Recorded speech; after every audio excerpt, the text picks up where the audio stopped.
ٹھیک ہے، ابھی ابھی میں نے ریکارڈنگ سٹارٹ کی.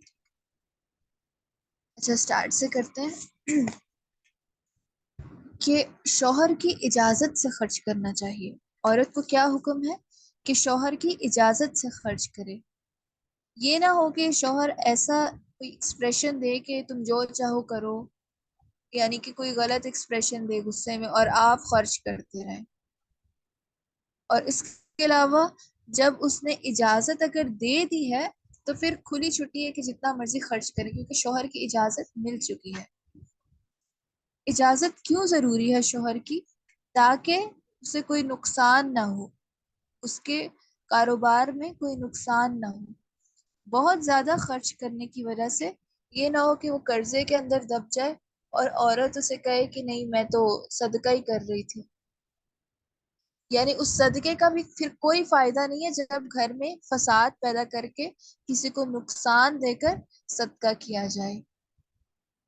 ہم اگر کسی کے مال سے خرچ کر رہے ہیں تو اس کے اندر کیا، اس کی اجازت شامل ہے. دو چیزیں شامل ہونی چاہیے اس میں. نمبر 1 رضامندی شامل ہو، اور دوسرا عادت اور معمول ہو. یعنی رضامندی شوہر کی ضروری ہے کیونکہ اس کا مال ہے نا، اور دوسرا کہ آپ کے گھر میں اس چیز کی عادت ہے، معمول ہے کہ جب مہمان آتے ہیں یا کوئی مانگنے والا کوئی آ جاتا ہے، کوئی فقیر آ جاتا ہے تو عادتاً اس کو دیا جاتا ہے. تو آپ وہ خود سے جتنا بھی دیتے ہیں نا آپ لوگ دے سکتے ہیں، لیکن ایکسٹرا کرنے کے لیے شوہر کی اجازت کی ضرورت ہے. کیونکہ مال کس کا ہے؟ اگر آپ کا اپنا مال ہے تو آپ جیسے مرضی خرچ کریں، لیکن اگر شوہر کا مال ہے تو اس کا زیادہ حق ہے نا کہ وہ کما رہا ہے، اس کا کاروبار ہے، اس کو کچھ بھی نقصان ہو سکتا ہے. اس کے اندر جو غیر و مفسدۃ ہے نا لفظ کے بغیر فساد کے، اس میں کیا کیا شامل ہے؟ فضول خرچی نہ ہو اور شوہر کو اذیت نہ دی جائے. بعض اوقات ایسا ہوتا ہے کہ گھر میں لڑائی جھگڑا ہوتا ہے کسی بات پر، اور بیوی جو ہے فضول خرچی کرنا شروع کر دیتی ہے شوہر کے مال سے، یا پھر زیادہ سے زیادہ اس کے مال سے صدقہ کرنا شروع کر دیتی ہے اس کو اذیت دینے کے لیے. تو وہ سختی سے منع ہے، وہ صدقہ قابل قبول نہیں ہے. اس میں عورت کے لیے خوشخبری ہے. کیا خوشخبری ہے؟ کہ یعنی مال شوہر کا ہے، مال آپ کا نہیں ہے. مال کس کا ہے؟ شوہر کا. وہ کما رہا ہے، لیکن اس مال میں سے اگر آپ خرچ کر رہی ہیں، صدقہ کر رہی ہیں، تو وہ اجر کا باعث ہے. کس کے لیے اجر ہے؟ صدقہ آپ نے کیا، آپ کے لیے بھی اجر ہے. جس کا مال ہے اس کے لیے بھی اجر ہے. جو اس کے اوپر رکھوالی کر رہا ہے مال کے اوپر، اس کے لیے بھی اجر ہے. حدیث میں آتا ہے عورت کے لیے جائز نہیں کہ وہ اپنی خاوند کی اجازت کے بغیر تحفہ دے، یعنی شوہر کے مال میں سے. اس سے کیا مراد ہے کہ اگر ہمیں کسی کو تحفہ بھی دینا ہے تو شوہر کی اجازت لینی ہوگی پہلے کہ میں فلاں کو تحفہ دے دوں، یہ چیز گفٹ کر دوں، کیا اس کی استطاعت رکھتے ہیں آپ. لیکن اگر اپنا مال ہے تو پھر جیسے مرضی خرچ کریں، کہ اپنا مال ہے تو آپ کو پتہ ہے کہ میں نے کس حساب سے خرچ کرنا ہے. اس کے علاوہ اس کے آخر میں لفظ ہے کہ خزانچی کے لیے بھی اتنا ہی اجر ہے. خزانچی کون؟ یعنی کہ جو بینک میں اکاؤنٹنٹس ہوتے ہیں ان کے لیے اتنا ہی اجر ہے. وہ مال کی رکھوالی کریں گے، یعنی آپ کے پیسوں کی رکھوالی کریں گے، ان کے اوپر جس طرح بھی اس کی کیئر کریں گے. تو وہ جیسے جیسے کریں گے، وہ صدقہ جب اس مال میں سے کیا جائے گا تو اس عورت کا اجر اس خزانچی کو بھی ملے گا، کیونکہ اس نے اس مال کی حفاظت کی.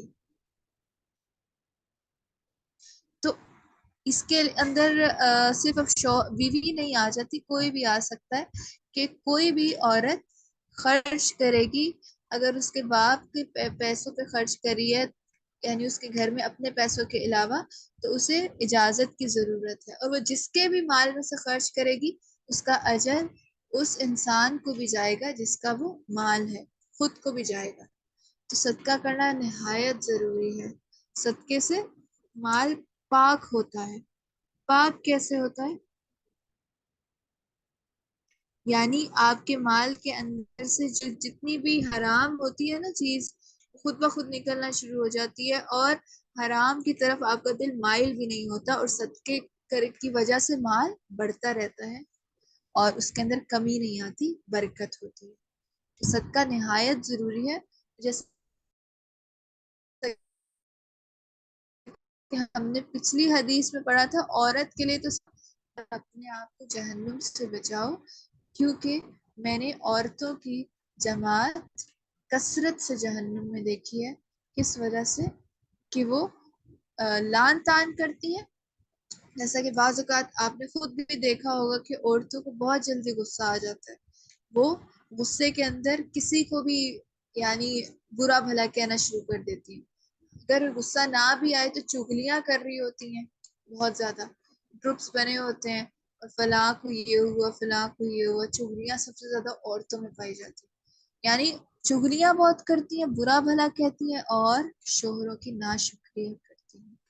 اب اس کا لنک اس حدیث سے کیا ہے کہ آپ کا شوہر آپ کے اوپر کما رہا ہے اور آپ اس کی ناشکری کریں، جیسا کہ ہم نے اس میں بات کی تھی کہ اسے لڑائی جھگڑے میں آ کے فضول خرچی کرنا شروع کر دیں تو وہ سب اسی میں آتا ہے، اور نبی صلی اللہ علیہ وسلم نے کیا کہا ہے کہ اپنے آپ کو جہنم کی آگ سے بچاؤ، عورتوں کی کثیر تعداد جہنم میں جائے گی۔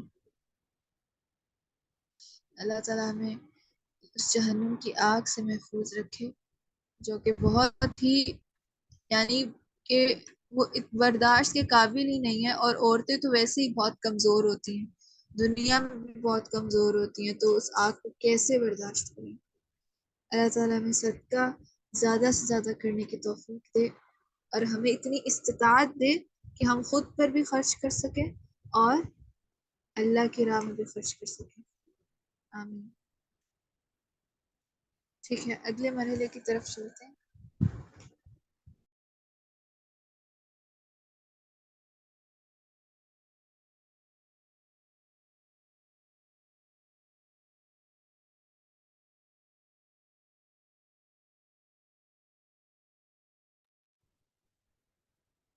لاسٹ ٹائم ہم نے پڑھا تھا حروف لین، پہلے ہم نے پڑھا تھا حروف مدہ، الف واو یا مدہ، پھر ہم نے پڑھا تھا حروف لین، یعنی یا اور واو سے پہلے زبر آ جائے، اس کو لمبا بھی نہیں کرتے اور نرمی سے پڑھتے ہیں، اور آواز اوپر سے نیچے کی طرف آتی ہے، جیسے خوفن، قریشن۔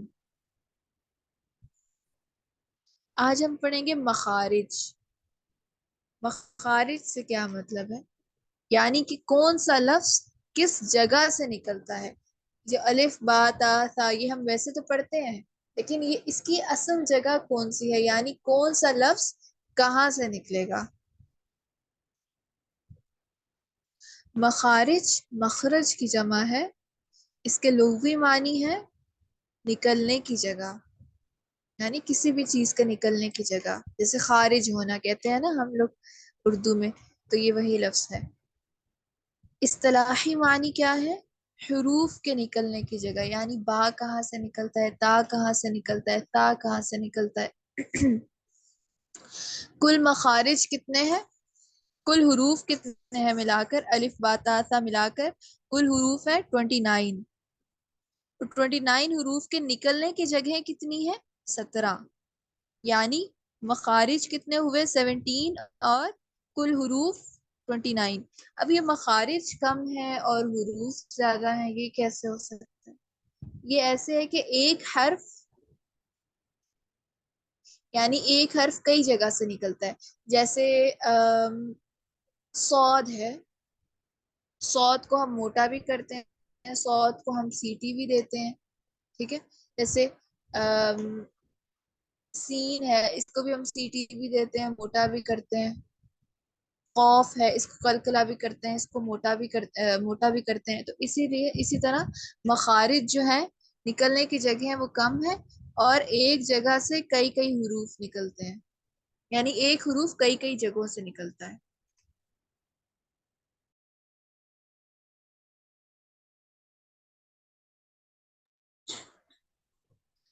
اصول مخارج کتنے ہیں، یعنی کون سی ایسی جگہیں ہیں جہاں سے یہ حروف نکلتے ہیں وہ ہے 5 جگہیں، 5 ایسی جگہ ہیں جن کے اندر سے حروف نکلتے ہیں۔ سب سے پہلے تو ہمارے گلے سے حروف آتے ہیں، ٹھیک ہے، گلے سے نکلتے ہیں، ہمارے منہ سے نکلتے ہیں، ہماری زبان سے آتے ہیں، ہمارے دانتوں سے آتے ہیں، ہمارے ہونٹوں سے آتے ہیں، ہمارے ناک سے آتے ہیں، ٹھیک ہے۔ اب ہم اس کی عربک میں ورڈز دیکھیں گے کہ وہ کون سی اصل ان کے نام ہیں۔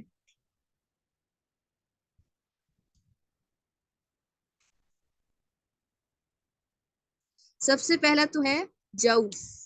جوف سے مراد ہے منہ کا خالی حصہ، یعنی زبان کہیں نہ کہیں ٹچ ہوتی ہے، ہمارا حلق کہیں نہ کہیں سے آواز ٹکرا کے نکلتی ہے، لیکن جو منہ کا خالی حصہ ہے، خالی حصہ یعنی کہ کوئی چیز کہیں بھی ٹچ نہیں ہوتی، وہاں سے کون کون سے حروف ادا ہوتے ہیں، ٹھیک ہے، خالی حصے سے، یعنی وہ حرف نکلتے ہوئے وہ چیز کہیں بھی ٹچ نہیں ہوتی، آپس میں کچھ بھی ٹکراتا نہیں ہے، خالی حصے سے باہر نکل آتا ہے منہ سے۔ اسے کیا مراد ہے؟ جوف، منہ سے، منہ کے خالی حصے سے۔ سیکنڈ ہے حلق۔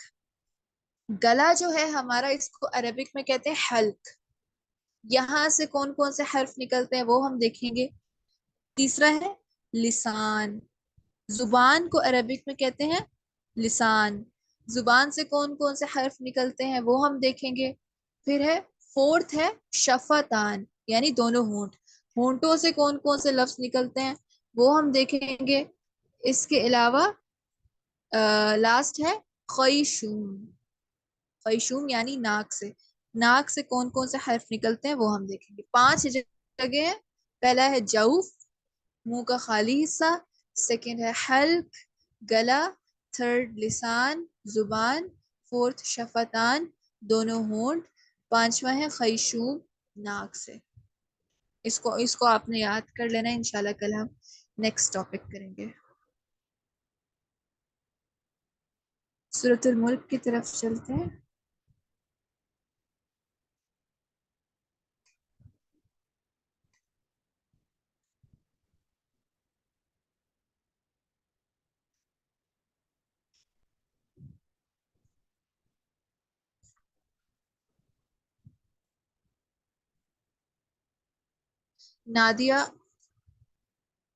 نادیہ خان، آپ اس آیت کو پڑھیے۔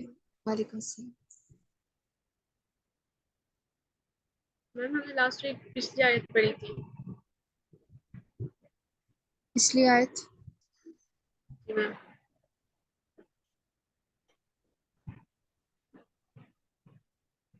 ٹھیک ہے، پڑھیں۔ ہم نے سنڈے کو تثبیت کی نہیں لی تھی۔ جی اعوذ پڑھیے۔ باللہ من الشیطان الرجیم، بسم اللہ الرحمن الرحیم۔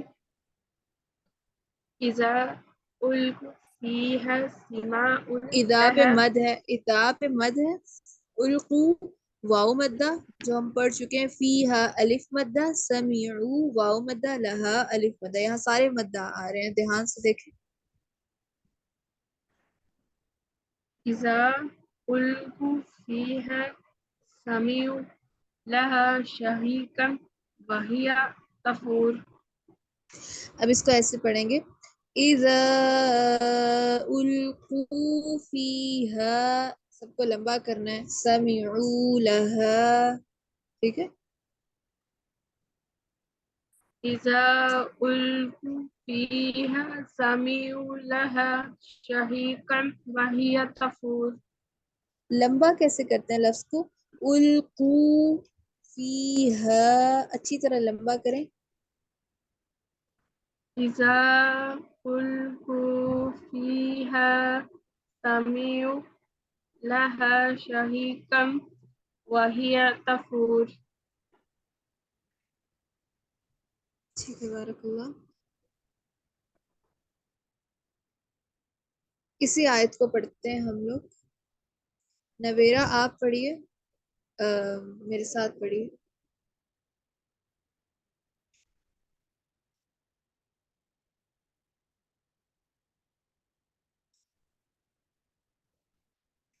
میرا اسلم آپ پڑھیے۔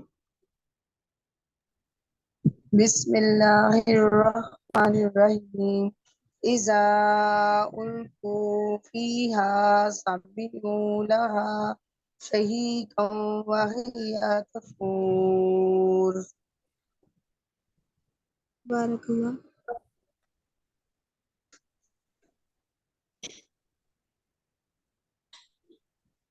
ٹھیک ہے، اس آیت کو دوبارہ ہم لوگ پڑھ لیتے ہیں تاکہ اچھے سے پریکٹس ہو جائے. اذا القوا فيها سمعوا لها شهيقا وهي تفور. إذا ألقوا فيها سمعوا لها شهيقا وهي تفور. ٹھیک ہے، بارک اللہ. نادیہ. یس میم. إذا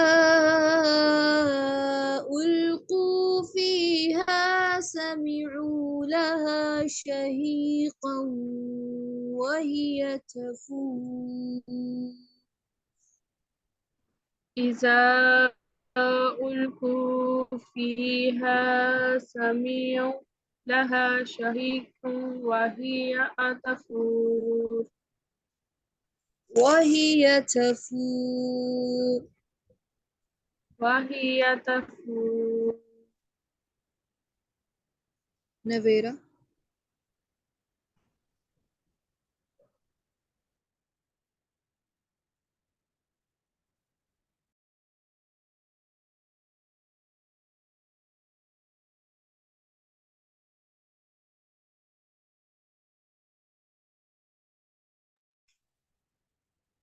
نور العین.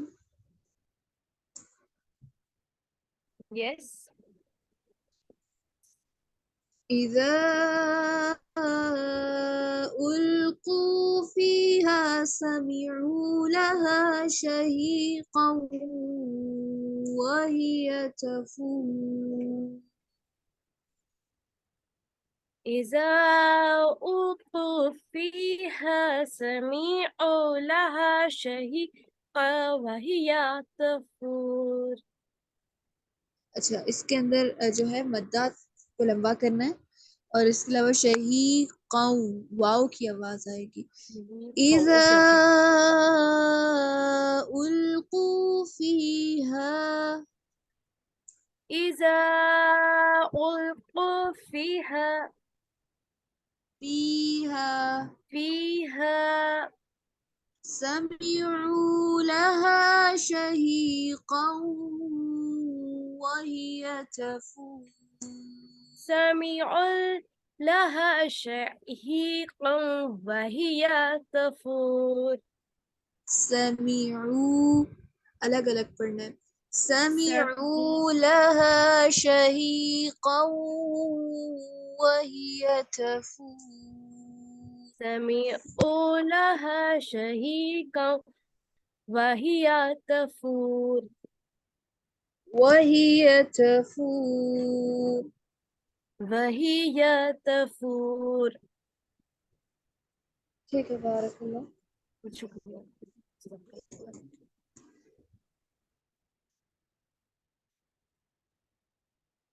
ٹھیک ہے، کلاس کا اینڈ کرتے ہیں. کل انشاءاللہ جو آپ لوگوں نے پچھلی حدیثیں ابھی تک نہیں سنائی وہ سنا لیں، ان کے مارکس لگیں گے.